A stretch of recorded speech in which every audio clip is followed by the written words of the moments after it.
Dahulu kala, terdapat sebuah kerajaan yang hidup tenang, makmur, dan tentram bernama Kerajaan Kutatanggahan, dipimpin oleh Prabu Suwartalaya yang bijaksana dan Ratu Purbamana. Namun, sang ratu termenung dan bersedih karena belum dikaruniai seorang anak.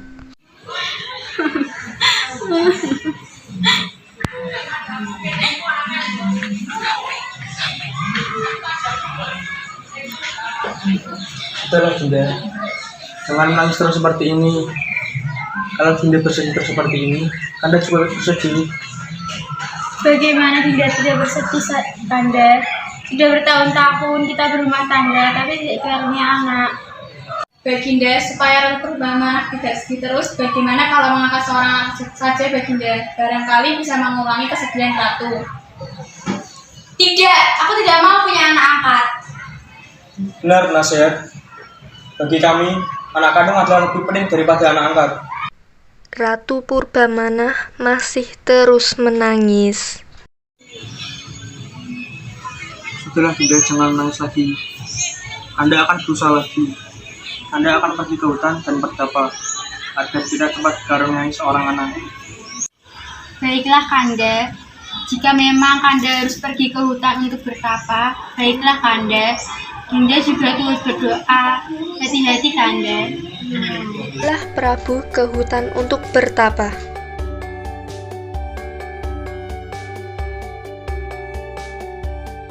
Di hutan, sang Prabu terus-menerus berdoa agar dikaruniai seorang anak.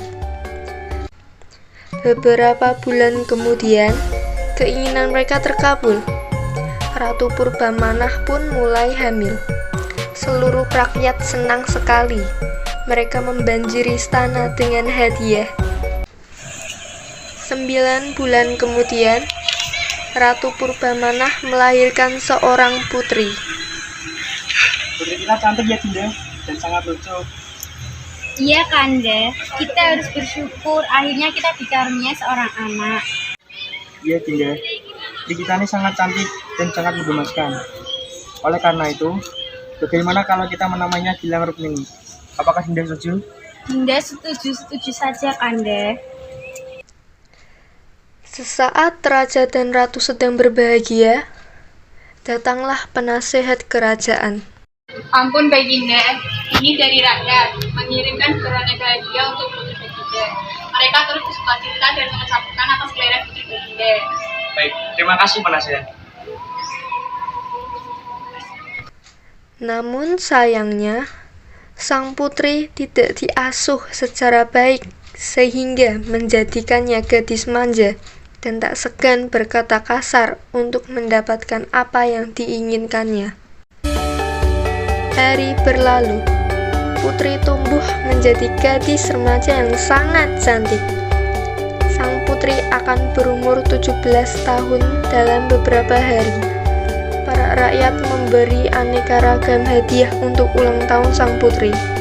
Lalu, Prabu membawa semua hadiah itu di dalam ruang istana jika sewaktu-waktu dibutuhkan untuk kepentingan rakyat. Prabu hanya mengambil sedikit emas dan permata. Ia membawanya ke ahli perhiasan. Paman, tolong buatkanlah kalung yang indah untuk putriku. Dengan senang hati yang mulia.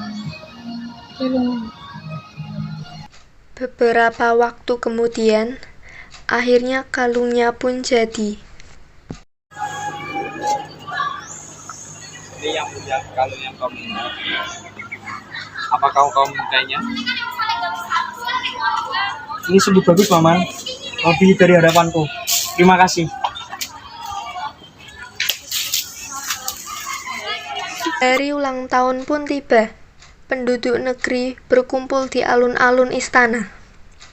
Ketika Prabu dan Ratu Purbamana datang, orang-orang menyambutnya dengan gembira.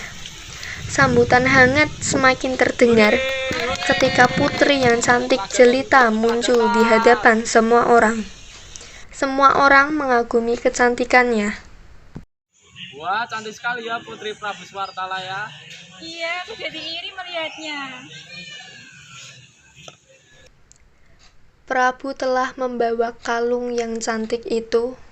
Ia memberikannya Putri tercinta kepada Gilang sang Rukmini, putri. hari ini adalah hari ulang tahunmu.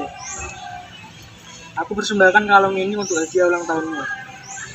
Kalung ini adalah hadiah dari seluruh orang dari penjuru negeri. Mereka sangat mencintaimu. Mereka ikut bahagia melihatmu Putri tumbuh menerima dewasa. kalung itu. Pakailah kalung itu, nak. Lalu ia melihat kalung itu sekilas. Kemudian, Ah, kalung apa ini? Kalung ini sangat jelek. Aku tidak ingin memakainya.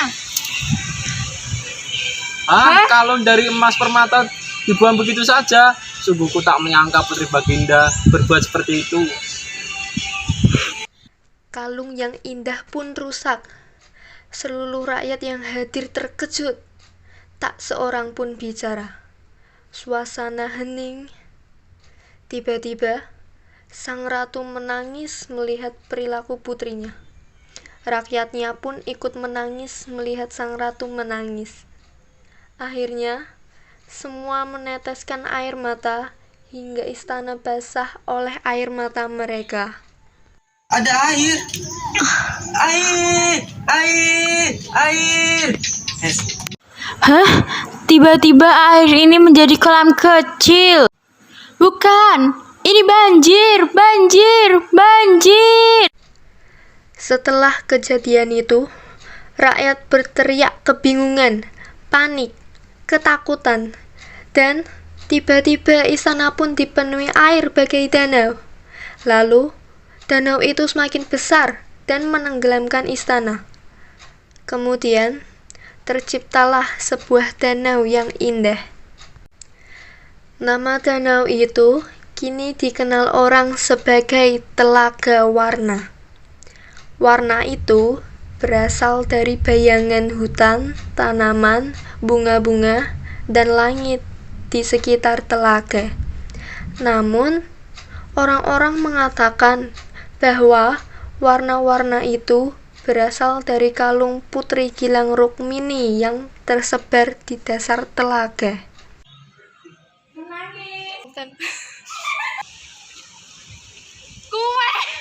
Putriku tercinta Gilang Rukmini.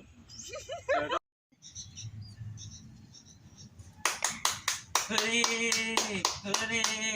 Wah, cantik sekali ya Putri Suartalaya. Aku jadi gini.